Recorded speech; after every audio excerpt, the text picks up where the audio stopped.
Haji adalah ziarah Islam tahunan ke Mekah, kota suci umat Islam, dan kewajiban wajib bagi umat Islam yang harus dilakukan setidaknya sekali seumur hidup. Mereka oleh semua orang muslim dewasa secara fisik dan finansial mampu melakukan perjalanan dan dapat mendukung keluarga mereka selama ketidakhadiran mereka. Namun, tahukah sahabat bahwa melakukan ibadah haji tidaklah mudah, melainkan bisa terjadi kejadian-kejadian aneh yang mungkin di luar nalar manusia, seperti kisah kali ini yang mendapatkan azab langsung di depan Ka'bah.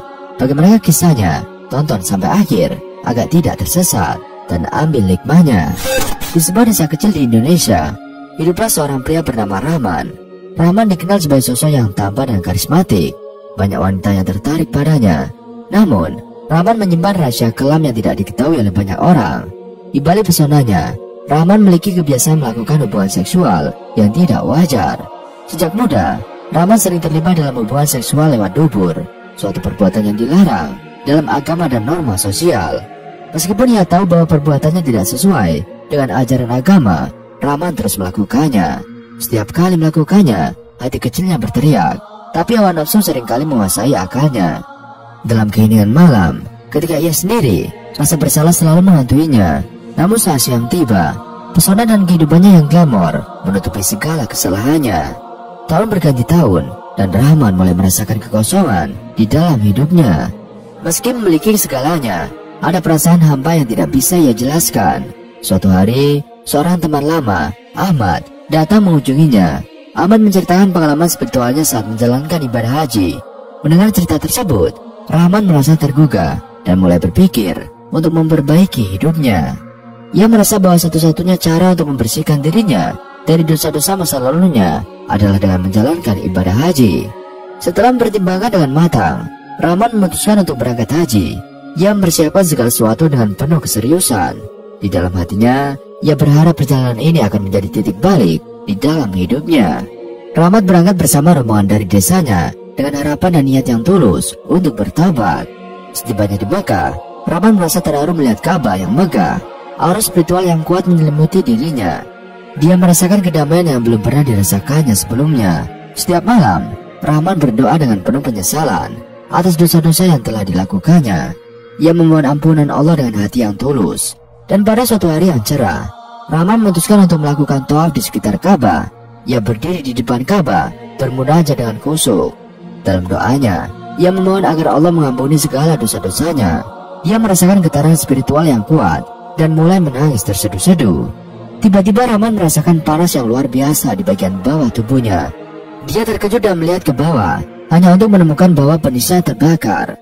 Rahman berteriak kesakitan, menarik perhatian banyak orang di sekitarnya. Para jamaah yang berada di sekitarnya segera berusaha membantunya. Mereka memanggil petugas medis yang segera membawanya ke rumah sakit terdekat. Dan selama perjalanan, Rahman merasa seolah-olah dunia runtuh di sekitarnya. Dia tidak mengerti mengapa ini terjadi. Di rumah sakit, Rahman dirawat dengan serius. Dokter mengatakan bahwa luka bakar yang dialaminya cukup parah, tetapi mereka akan melakukan yang terbaik untuk menyembuhkannya. Selama dirawat, Rahman merenungi peristiwa yang baru saja terjadi. Dia merasa bahwa itu adalah teguran langsung dari Allah atas perbuatannya yang selama ini tersembunyi. Dalam kesakitan, Rahman terus berdoa, memohon ampunan dan bimbingan dari Allah. Setelah beberapa minggu dirawat, Rahman akhirnya pulih. Namun peristiwa tersebut meninggalkan bekas yang mendalam dalam hidupnya. Luka bakar tersebut menjadi pengingat akan dosa-dosa yang telah dilakukannya dan sebagai peringatan untuk tidak mengulangi perbuatannya. Rahman kembali ke desanya dengan tekad yang kuat untuk menjalani hidup yang lebih baik dan lebih taat kepada ajaran agama.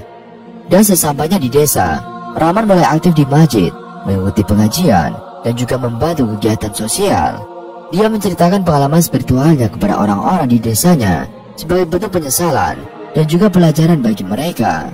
Perlahan tapi pasti, Rahman merasa hatinya semakin damai. Dia mendapati bahwa hidup dengan mengikuti ajaran agama memberikan kedamaian yang sejati. Rahman menjadi buah bibir di desanya. Banyak orang yang awalnya skeptis dengan perubahan Rahman, namun seiring berjalannya waktu mereka melihat ketulusan dan kesungguhan hatinya. Rahman menjadi teladan bagi banyak orang, menunjukkan bahwa setiap orang memiliki kesempatan untuk berubah dan juga kembali ke jalan yang benar. Perubahan Rahman menjadi bukti nyata bahwa dengan niat yang tulus dan usaha yang sungguh-sungguh, setiap dosa bisa dihapuskan dan kehidupan yang lebih baik bisa diraih. Rahman menjalani sisa hidupnya dengan penuh kesadaran dan juga ketaatan, dan dia merasa bahwa perjalanannya ke Mekah adalah anugerah terbesar yang pernah diterimanya. Lantas, bagaimanakah hukum bagi seorang yang melakukan hubungan lewat dubur? Pasangan suami istri perlu saling melengkapi kekurangan antara satu dengan lainnya, baik secara lahir maupun batin. Namun dalam masalah hubungan ranjang, Allah Subhanahu wa Ta'ala memberikan kebebasan kepada para suami untuk mendatangi istrinya dengan metode apapun. Sebagaimana yang difirmankan dalam Al-Quran, istri-istrimu adalah seperti tanah tempat kamu bercocok tanam, maka datangilah tanah tempat bercocok tanaman itu bagaimana saja kamu kehendaki. Quran Surat Al-Baqarah ayat 223. Menurut Ibnu Abbas radhiyallahu an, ahli tafsir yang menjadi paman Rasulullah Shallallahu alaihi wasallam, istilah al-hars atau yang dalam bahasa Indonesia dimaknai sebagai ladang mempunyai arti maudhu'ul walad atau tempat anak atau rahim. Abil Fida Ismail Ibnu Katsir, Tafsir Ibnu Katsir, Kairo Al-Faruq, Al-Adisiyah 2000 jilid 2, halaman 305. Ibnu Katsir, sebagaimana disampaikan dalam beberapa hadis, memberi batasan tentang bagaimana seharusnya hubungan intim suami istri. Menurutnya, kata sekehendakmu bukan berarti bebas sama sekali, semau-mau mereka, melainkan tetap pada koridor berhubungan pasutri melalui vagina. Maka datangilah tanah tempat bercocok tanahmu itu sebagaimana saja kamu kehendaki. Maksudnya adalah semau kamu, baik dengan cara berhadapan-hadapan atau saling memunggungi, yang penting melalui satu katup, yaitu vagina. Ibnu Katsir, Tafsir Ibnu Katsir 2000 halaman 305. Ayat ini turun saat Rasulullah Shallallahu alaihi wasallam kedatangan tamu para sahabat-sahabat Ansor. Mereka mengajukan pertanyaan, kemudian turunlah ayat yang tadi. Kemudian Rasulullah menegaskan dengan satu hadis, datangilah dia atau istri dengan gaya apapun selama di vagina. Ada banyak hadis yang secara spesifik menyebutkan seorang laki-laki tidak boleh bersenggama dengan istrinya melalui jalur belakang. Di antaranya hadis Rasulullah Shallallahu alaihi wasallam riwayat At-Tirmizi dari Ibnu Abbas radhiyallahu an dengan kualitas hasan gharib sebagai berikut. Allah tidak berkenaan melihat laki-laki yang mendatangi jima kepada istrinya atau kepada laki-laki lain melalui anus atau dubur. Hadis riwayat At-Tirmizi 1086. Pendapat ulama Syafi'iyah senada dengan kedua sumber primer di atas. Imam Nawawi dalam kitabnya Raudhatul Talibin juga mengatakan hal yang sama. Adapun teks lengkapnya sebagai berikut. Bab ke-9 tentang hak yang dimiliki oleh seorang suami untuk bersenang-senang terhadap istrinya. Di sini terdapat banyak masalah. Seorang suami boleh melakukan apa saja kecuali melihat kemaluan istri. Di sini terdapat perbedaan pendapat dalam masalah melihatnya. Juga boleh melakukan apa saja kecuali menggauli istri dari duburnya. Sesungguhnya hukumannya adalah haram.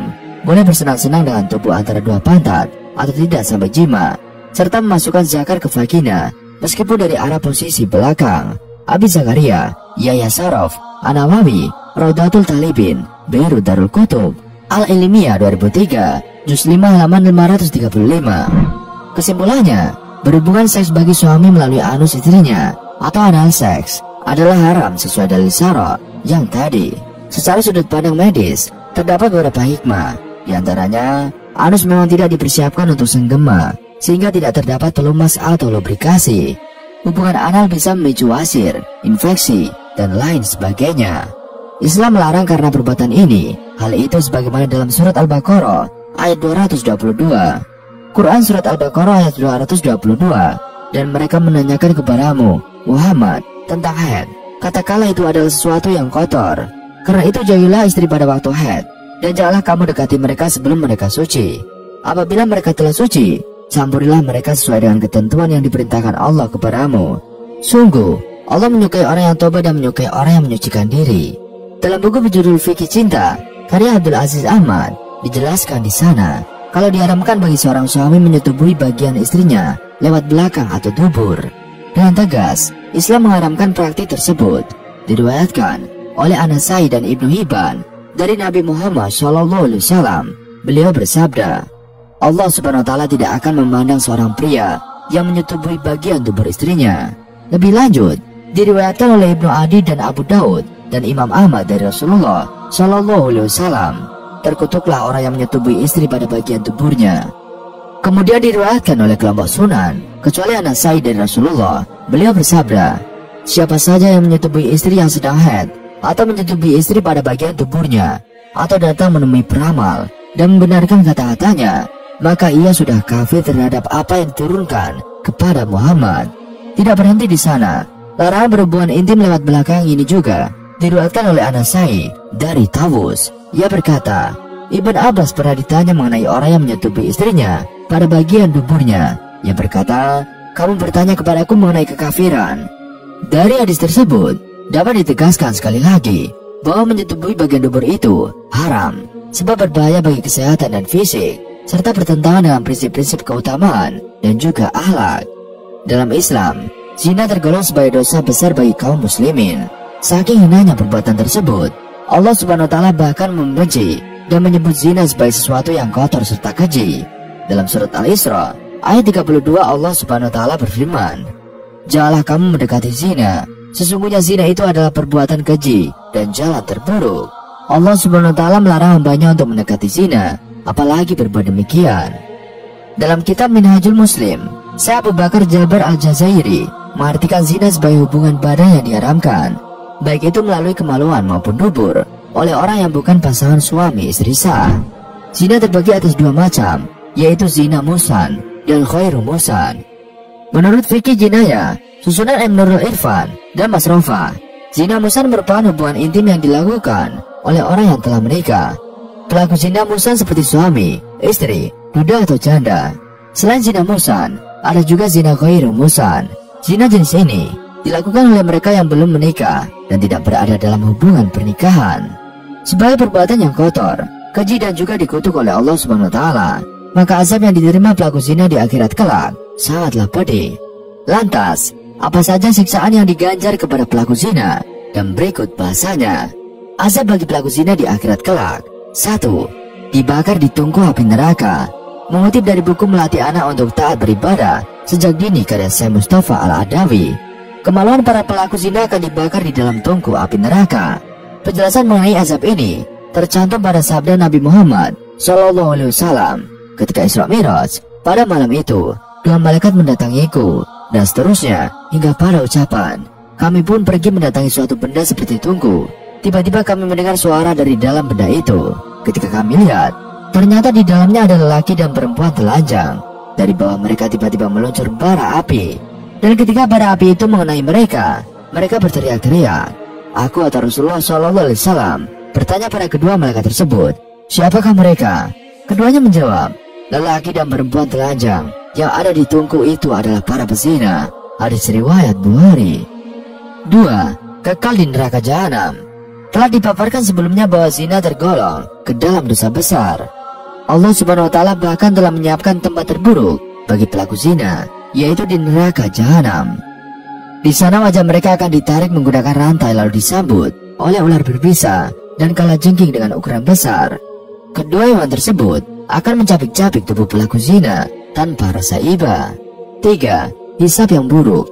Ketika hari kiamat kelak, kaum muslimin akan memasuki hari perhitungan segala amal baik dan buruk semasa di dunia. Pelaku zina akan melewati yaumul hisab dengan kondisi yang buruk, sebab amal kebaikannya telah habis dimakan oleh dosa zinanya semasa hidup.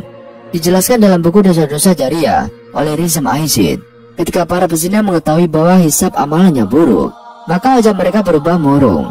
Mereka merasa malu kepada Allah Subhanahu wa Ta'ala telah menyanyiakan usia hanya untuk bermaksiat semasa hidup. Pelaku zina itu hendak memohon ampun kepada Allah Subhanahu wa Ta'ala, tapi Allah memalingkan wajahnya dari mereka. Dengan demikian, pelaku zina tidak menunggu siapa-siapa kecuali siksa neraka sebagai balasan dari perbuatan kotornya. 4. Mendapat siksa yang pedih. Sebelum hari kiamat tiba, para pezina bahkan telah mendapat siksaan yang pedih. Hal ini sesuai dengan sebuah hadis mengenai mimpi Nabi Muhammad yang diriwayatkan oleh Samara bin Jundab radhiyallahu anhu. Ia berkata kepada Rasulullah SAW, didatangi Jibril dan Mikail. Kemudian beliau bercerita, kami lalu berjalan hingga kami sampai di sebuah dapur yang mulutnya kecil, namun di bawahnya luas. Dari dalam lubang itu terdengar suara berisik. Kami pun melongok ke dalamnya. Di sana kami melihat para laki dan wanita yang telanjang dan sedang dibakar api yang berkorban di bawah mereka. Ketika di lidah api menyentuh mereka, mereka pun berteriak dengan histeris karena panasnya. Aku kemudian bertanya kepada malaikat, siapakah gerangan itu?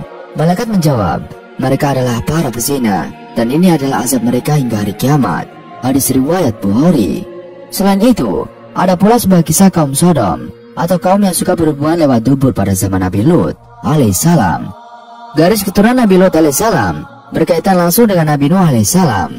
Selain itu, ia juga masih keponakan dari Nabi Ibrahim alaihissalam. Ayahnya, yakni Haran, merupakan saudara Nabi Ibrahim alaihissalam. Nabi Lut alaihissalam memiliki nama lengkap Lut bin Haran, bin Azara, bin Nahur, bin Suruj, bin Ra'u, bin Falis bin Abir, bin Soleh, bin Afrasad, bin Syam, bin Nuh alaihissalam. Nabi Lut alaihissalam adalah nabi yang diutus untuk berdakwah kepada kaum yang tinggal di negeri Sadum, Syam, Palestina. Nabi Lut alaihissalam diutus oleh Allah Subhanahu wa taala untuk memperbaiki iman dan akhlak kaum Sadum, atau biasa dikenal sebagai kaum Sodom.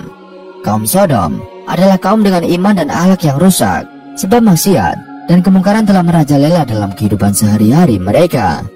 Mengutip dari buku sejarah terlengkap 25 Nabi karya Rizam Aizid, kisah Nabi Lut alaihissalam di dalam Al-Quran terdapat pada 80 ayat di 12 surat, yaitu beberapa di antaranya surat Al-Anbiya, surat As-Surah, surat Hud, dan surat Al-Qamar. Dalam kisah Nabi Lut alaihissalam, kaum Sodom digambarkan memiliki sikap yang sangat kasar dan tidak memiliki sopan santun. Mereka terkenal sangat keji, gemar merampok, menindas yang lebih lemah, dan melakukan kemungkaran di mana saja. Kaum Sodom bahkan melakukan perbuatan yang sangat kotor dan belum pernah dilakukan oleh penduduk di bumi sebelumnya, yaitu saling menyukai sesama jenis. Allah Subhanahu wa taala sangat membenci perbuatan ini dan melarang umatnya untuk menyukai sesama jenis. Allah Ta'ala telah menyebutkan dalam firman-Nya pada Al-Quran surat Al-Anbiya ayat 74-75 bahwa semua penduduk di negeri Sodom melakukan perbuatan keji kecuali orang-orang yang tinggal di rumah Nabi Lut alaihissalam. Kepada Lut kami telah berikan hikmah dan ilmu, dan telah kami selamatkan dia dari azab yang telah menimpa penduduk kota yang mengerjakan perbuatan keji. Sesungguhnya mereka adalah kaum yang jahat lagi fasik. Kaum masukinya Nabi Lut alaihissalam ke dalam rahmat kami. Sesungguhnya dia termasuk golongan orang-orang yang soleh. Quran surat Al-Anbiya ayat 74-75. Banyak pendatang di kota Sadum yang seringkali menjadi korban perbuatan buruk mereka. Mereka yang berani melawan tak segan-segan akan dibunuh. Jika orang yang menjadi pendatang merupakan pria tampan, maka ia akan menjadi rebutan penduduk pria. Begitupun sebaliknya pada kaum perempuan. Dalam kisah Nabi Lut alaihissalam dan kaum Sodom, Nabi Lut dengan sabar membimbing mereka agar menyadari perbuatannya, tetapi tak seorang pun ada yang mau mendengar. Bahkan kaum Sodom mengancam dan melakukan kejahatan kepada Nabi Lut alaihissalam hingga berniat untuk mengusir Nabi Lut dari kota tersebut. Hal ini sebagaimana yang dikisahkan dalam Al-Quran surat Asy-Syu'ara ayat 160-167. Kaum Lut telah mendustakan para rasul ketika saudara mereka Lut berkata kepada mereka, "Mengapa kamu tidak bertakwa? Sesungguhnya aku adalah seorang rasul terpercaya yang diutus kepadamu. Maka bertakwalah kepada Allah dan taatlah kepadaku. Aku tidak meminta imbalan kepadamu atas ajakan itu. Imbalanku tidak lain hanyalah dari Tuhan semesta alam. Mengapa kamu mendatangi jenis laki-laki di antara manusia berbuat homoseks? Sementara itu, kamu tinggalkan perempuan yang diciptakan Tuhan untuk menjadi istri-istrimu. Kamu memang kaum yang melampaui batas." Mereka menjawab, "Wahai Lut, jika tidak berhenti melarang kami, niscaya engkau benar-benar akan termasuk orang-orang yang diusir." Asy-Syu'ara ayat 160-167. Nabi Lut alaihissalam kemudian berdoa kepada Allah Subhanahu wa taala agar kaumnya mendapat azab atas perbuatan buruk mereka. Akhirnya Allah mengirimkan malaikat sebagai tamu yang menyamar dalam bentuk para pemuda tampan. Hal ini membuat kaum Sodom berbondong-bondong mendatangi rumah Nabi Lut alaihissalam. Kaum Sodom meminta Nabi Lut alaihissalam untuk menyerahkan para pemuda tampan tersebut kepada mereka. Kemudian para malaikat itu pun mengungkapkan siapa mereka sebenarnya dan mengabarkan bahwa Allah Ta'ala akan segera menurunkan azab di waktu subuh. Nabi Lut alaihissalam dan para pengikutnya diminta untuk meninggalkan kota di malam hari. Selama berjalan meninggalkan kota, mereka tidak boleh menoleh ke belakang supaya tidak melihat siksaan yang akan terjadi. Kisah kedatangan para malaikat kepada Nabi Lut alaihissalam ini digambarkan dalam Al-Quran surat Hud ayat 77-81. Ketika para utusan kami, malaikat, datang kepada Lut, dia merasa gundah dan dadanya terasa sempit karena kedatangan mereka. Lut berkata, "Ini hari yang sangat sulit." Kaumnya bergegas datang menemuinya. Sejak dahulu mereka selalu melakukan perbuatan-perbuatan keji. Lut berkata, "Wahai kaumku, inilah putri-putri negeriku mereka lebih suci bagimu untuk dinikahi. Maka bertakwalah kepada Allah dan janganlah kamu mencemarkan namaku di hadapan tamuku ini. Tidak adakah di antaramu orang yang berakal sehat? Lalu mereka menjawab, sungguh, engkau pasti tahu bahwa kami tidak mempunyai keinginan atau syahwat terhadap putri-putrimu, dan engkau tentu mengetahui apa yang sebenarnya kami inginkan. Dia atau Lut berkata, sekiranya aku mempunyai kekuatan untuk menghalangi perbuatanmu, atau aku dapat berlindung kepada kerabat yang kuat, tentu akan aku lakukan. Lalu mereka para malaikat berkata, wahai Lut, sesungguhnya kami adalah para utusan Tuhanmu. Mereka tidak akan dapat mengganggumu, karena mereka akan dibinasakan. Oleh karena itu, pergilah beserta keluargamu pada sebagian malam dini hari, dan jangan ada seorang pun di antara kamu yang menoleh ke belakang. Kecuali istrimu, janganlah kamu ajak pergi karena telah berkhianat. Sesungguhnya, dia akan terkena siksaan yang menimpa mereka. Dan sesungguhnya, saat kehancuran mereka terjadi pada waktu subuh, bukankah subuh itu sudah dekat? Quran Surat Hud, ayat 77-81. Dikala subuh tiba, Allah Subhanahu wa Ta'ala menurunkan azab yang sangat dahsyat, berupa longsor dan hujan batu di negeri Sadum. Bebatuan besar menimpa para kaum Sodom secara berturut-turut hingga mereka binasa. Kisah diturunkannya azab kepada kaum Sodom disebutkan di dalam firman Allah Ta'ala pada surat Al-Qamar ayat 33-39. Kaum Lut pun telah mendustakan ancaman-ancaman nabinya. Sesungguhnya kami telah menghembuskan kepada mereka angin yang membawa batu-batu yang menimpa mereka, kecuali keluarga Lut. Kami selamatkan sebelum fajar menyingsing sebagai nikmat dari kami. Demikianlah kami memberi balasan kepada orang-orang yang bersyukur. Dan sesungguhnya dia atau Lut telah memperingatkan mereka akan azab-azab kami. Maka mereka mendustakan ancaman-ancaman itu. Dan sesungguhnya mereka telah membujuknya agar menyerahkan tamunya kepada mereka. Lalu kami bulatkan mata mereka, maka rasakanlah azabku dan ancaman-ancamanku. Dan sesungguhnya pada esok harinya mereka ditimpa azab yang kekal, maka rasakanlah azabku dan ancaman-ancamanku. Quran Surat Al-Qamar ayat 33-39. Wallahu a'lam bishawab. Sekian video kali ini, kurang lebihnya kami mohon dimaafkan. Wassalamualaikum warahmatullahi wabarakatuh.